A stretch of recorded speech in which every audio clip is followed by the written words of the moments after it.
Yes, it is time for the SMX medical update. We bring on Dr. Joe McGinley from the McGinley Clinic, helping the privateer support program out there, working with Club MX and a lot of other racers. And this has been a good year as far as getting riders back on the track, which doesn't always happen. Joe, I'm going to say that's headlined by Chase Sexton, back in action on the podium, wins a heat race, probably better than he was before he left. Uh, it sounded like, oh, he's just bruised up. Why did he wait so long to come back? But you're saying that type of injury a little more complicated than it sounds.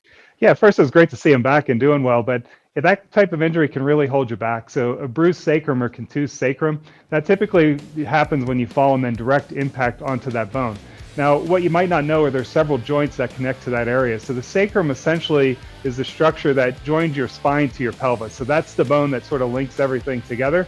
So the top part of the sacrum actually connects to your lower spine. The bottom part of the sacrum has another joint, actually. It's called the sacrococcygeal junction, which can be rather painful if you've ever injured it.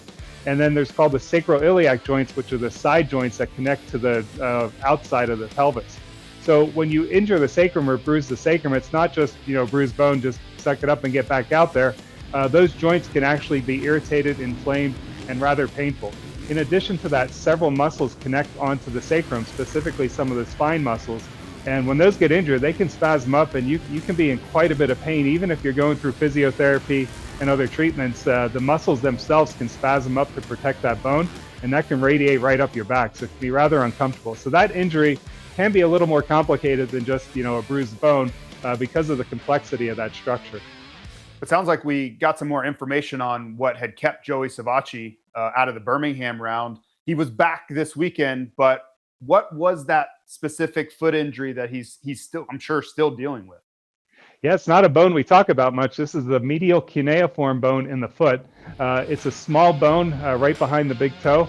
It sort of connects the forefoot to the ankle, so this is the midfoot area. Can be rather painful. So the arch of the foot is right in that area. So when you break this bone, it sounded like it didn't need surgery or anything else.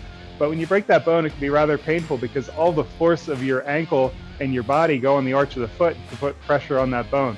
So yeah, good to see that he's recovering, coming back from that without surgery. But it's not a bone that we talk about much as far as being injured, but it can be rather limiting because of the physiology of the foot and the mechanics of how the arch of the foot works.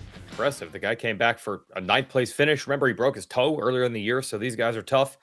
And then one more that came back was Dylan Ferrandis sprained his thumb at Daytona when it looked like that Ducati team was taking a turn, finding more speed, improving the motorcycle. Then he hurts the thumb. Then he came back, and he did look better, actually, than he did before the injury. The sprained thumb, we've heard tons about broken thumbs and ligament damage. What's a sprain like? Yeah, a sprain essentially is a partial ligament tear. So it's not where there's a complete ligament tear and you have instability or you have a fracture. So a sprain is essentially a mild tear of the ligament. And then you have pain and inflammation associated with that, which can make it rather uncomfortable holding onto the bike and riding. So there's going to be physical swelling. There's going to be irritation of the soft tissues of the joint in that area.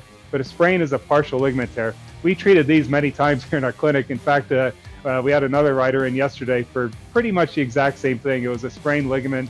We treated him with cell therapy, and he's going to be back in the following week. So, yeah, there's different ways to address that and treat it, but it is fairly common. It's good he didn't have a fracture or instability requiring surgery, so he should have a full recovery. I suspect he'll be feeling better even by this weekend.